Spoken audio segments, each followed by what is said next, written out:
Le Front populaire ivoirien a appris dans le courant de la semaine écoulée, par voie de presse,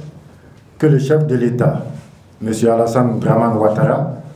se propose de se rendre en urgence, lui-même, en personne, à l'Assemblée nationale ce mercredi 5 octobre 2016, pour y présenter et imposer à ses députés son projet personnel de nouvelle constitution, à l'issue de quoi il envisage, le 30 octobre prochain, d'organiser une parodie de référendum afin de parachever son passage en force vers un pouvoir illimité dans le temps et dans l'espace institutionnel. Le Front populaire ivoirien rappelle qu'il s'était déjà prononcé sur ce funeste projet à l'occasion de son comité central ordinaire tenu le samedi 2 juillet 2016. Toutes les incongruités de forme avaient alors été relevées et dénoncées, telles que, par exemple, la prise d'un décret instituant un groupe d'experts chargé de mettre en forme les termes d'une nouvelle constitution préalablement rédigée au brouillon par ses propres soins. Le FPI indique que sitôt cette information connue, les plus grands constitutionnalistes de ce pays et autres grands maîtres de droit, tels que le professeur Francis Vanga-Vaudier, ancien président du Conseil constitutionnel, René Denis-Segui, ancien membre du Conseil constitutionnel, Martin Bléou, Faustin Kwame, pour ne citer que les plus illustres parmi les professionnels du droit qui se sont prononcés, ont fustigé et condamné sans réserve la méthode individuelle, clanique et antidémocratique de la curieuse démarche de M. Ouattara. À leur suite, de nombreux partis politiques, organisations de la société civile et des intellectuels de tous bords ont relevé et continuent de dénoncer le caractère inopportun et dangereux de la méthode Ouattara. C'est face à cette grogne unanime que M. Ouattara a essayé, dans une pernicieuse tentative de tromper l'opinion, de consulter quelques groupes sociaux et individualités, pour la plupart proches de lui. Le FPI rappelle qu'à l'issue du premier coup d'État militaire, inspiré par M. Alassane Ouattara, le 24 décembre 1999, mettant brutalement fin au régime d'Henri Konan Bédié, même le régime d'exception du général Robert Guéhi avait eu la sagesse de mettre en place une commission consultative constitutionnelle et électorale, CCCE, émanant de toutes les composantes de la population, à savoir les partis politiques, les syndicats, les organisations de défense et de promotion des droits de l'homme, des juristes,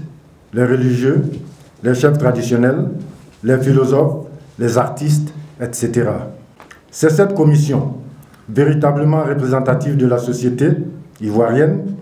qui a proposé l'avant-projet d'une nouvelle constitution, lequel avant-projet, élaboré démocratiquement, a été soumis le 23 et 24 juillet 2000 à référendum et a été adopté à 86,58% des suffrages exprimés, avec un taux de participation de 70%, jamais contesté à ce jour. Le FPI soutient que la Constitution du 1er août 2000, qui fonde la Deuxième République, est une loi fondamentale progressiste, moderne, avant-gardiste, parce que porteuse de valeurs de liberté et de démocratie. En ce sens qu'elle abolit la peine de mort,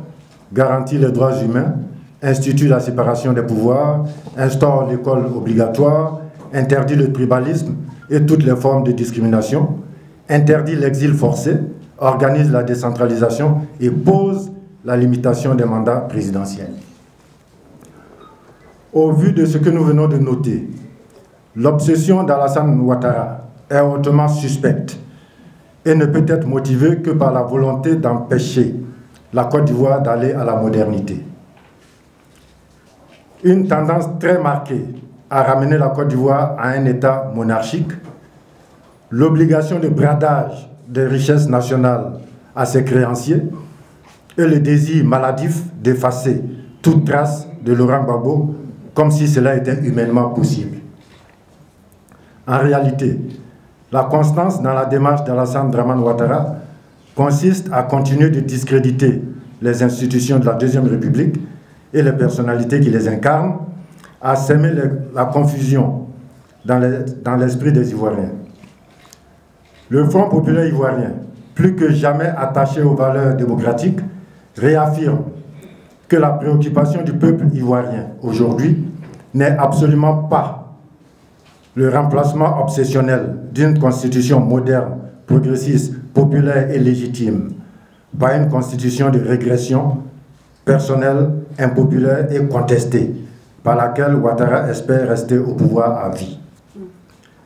La préoccupation du peuple souverain de Côte d'Ivoire réside dans la réconciliation véritable des Ivoiriens qui passe par la libération du président Laurent Gbagbo, de son épouse Simone, du ministre Charles Blé Goudé et de tous les prisonniers politiques, civils et militaires. Le retour sécurisé, apaisé et digne de tous les exilés, la restitution de toutes les terres, plantations et autres biens arbitrairement confisqués, la cessation immédiate du repeuplement massif de l'ouest du pays par des populations étrangères expressément convoyées. Au vu de ce qui précède, le Front populaire ivoirien, qui s'est toujours battu aux côtés du peuple, premièrement, dénonce la faillite du comité des experts et prévient que ses membres seront individuellement tenus comptables devant l'histoire, nonobstant les petites phrases sibyllines du genre « nous sommes l'objet de pression », fermez les guillemets, ou encore « si cette constitution n'est pas votée, le ciel ne tombera pas sur la Côte d'Ivoire ». Fin de citation. Outre la similitude du vice qui a décidé hier que le professeur Yaoundé, alors président du Conseil constitutionnel, vienne se dédier en mai 2011 et que le professeur Ouraga Obou, cheville ouvrière de la Constitution du 1er août 2000, vienne aujourd'hui à son tour détruire son œuvre. Cela appelle la vigilance des parlementaires quant à leurs responsabilités devant l'histoire. Le pays demande au valeureux peuple de Côte d'Ivoire de continuer à lui témoigner sa confiance, car il ne l'abandonnera pas aujourd'hui plus qu'hier. Le pays sera déterminé, comme à son habitude, son propre moment, son propre terrain et sa propre méthode de combat.